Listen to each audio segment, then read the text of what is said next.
In East Africa, Tanzania also held an election on Sunday that VOA has been closely following. And joining us now live via Skype with a report from Dar es Salaam is Africa 54's Vincent Makori. Good evening, Vincent. Good evening, Linord. It's the second full day since Tanzania's National Electoral Commission officials started to release results from across the country. But today was also the day that all international election observer missions presented their preliminary reports on the conduct of the Tanzanian 2015 elections. Now, among those was the Commonwealth Election Observer Group, headed by Nigeria's immediate former president, Goodluck Jonathan. And I got to sit down with Mr. Jonathan and asked him about his assessment of the election. We are quite pleased. All the stations, all the units were monitored. The voting was peaceful. The incidents where people, few cases where people didn't see their names in the register, they were allowed to vote using the supplementary register. Some other people were allowed to fill forms, and they are allowed to vote. And there was maximum cooperation even between party agents. At least the stations were monitored. We didn't observe any serious acrimony. And so the voting process went smoothly. The remaining thing is the processing the results. That's why we are hearing stories about all the opposition parties saying there are centers they created to collate their results and that those centers were invaded by the police. I cannot comment on that because these are delicate issues. But we are also trying to find out what happened. Because people, some countries allow people to set up observer stations to collect results, but not to announce. A problem we have in Zanzibar was that the opposition party announced their presidential result before the electoral body, which is not allowed by law.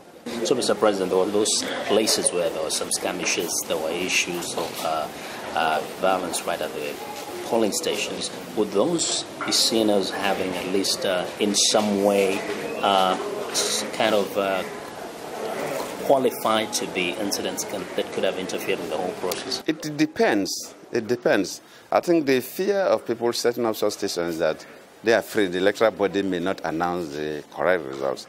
But at the end of the day, your polling agents have recorded these results. They still have these results.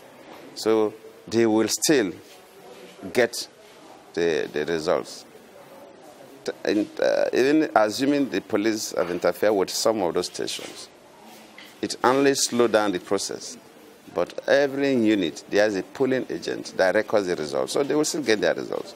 So at the end of the day, they will still be in position to compare their results with the one that will be announced by the National Electoral Commission. So you mentioned a bit about Zanzibar's situation.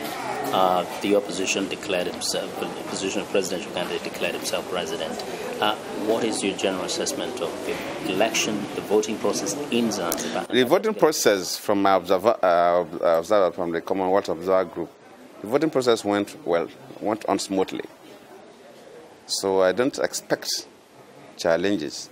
And that's what we are waiting. And of course, they started announcing some of the results. Before we came for this briefing, I think they announced 13 constituencies out of the 54 constituencies.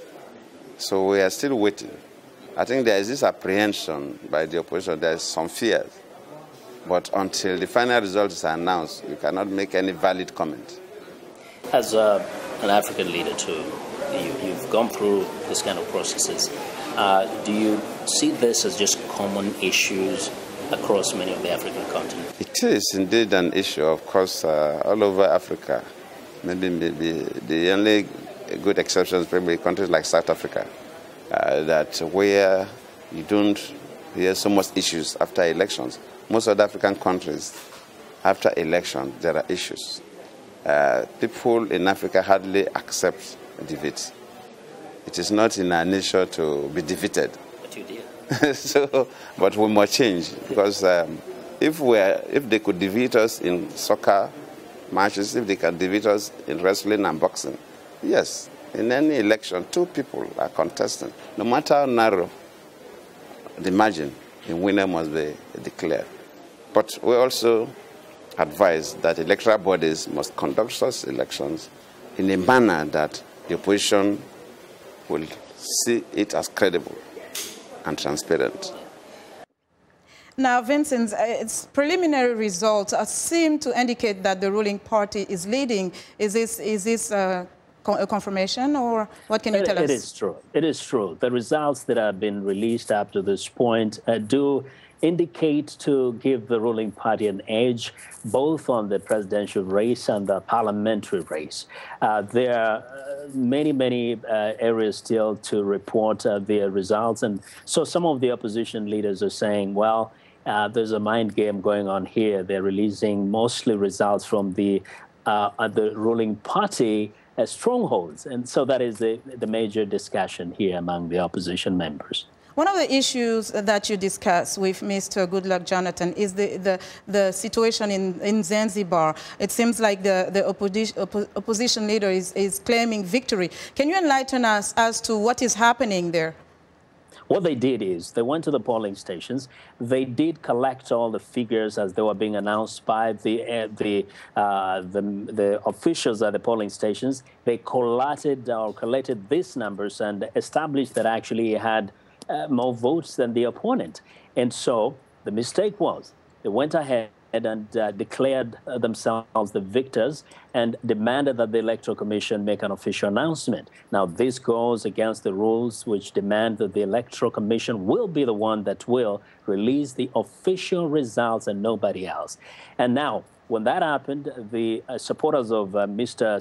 Maalim Seif started demonstrating because they wanted him to be declared president immediately. And of course, the police came in, they swung into action. They started quelling these riots, tear gassed a few people, and the situation remains tense because now the ruling party officials are saying action should be taken against the opposition leader for having broken the law here. Wow. So quickly, with the parliamentary elections, who is leading? Well, again, as it is, the ruling party, CCM, is leading up to this point. They have more parliamentary seats up to this point, but there are still more pressings to be announced. The ruling party, the opposition, is lagging rather behind by quite a number of seats. Thank you, Vincent, for your fantastic reporting. Appreciate it. Thank you. And that was Africa 54's Vincent Makori reporting live via Skype from Dar es Salaam.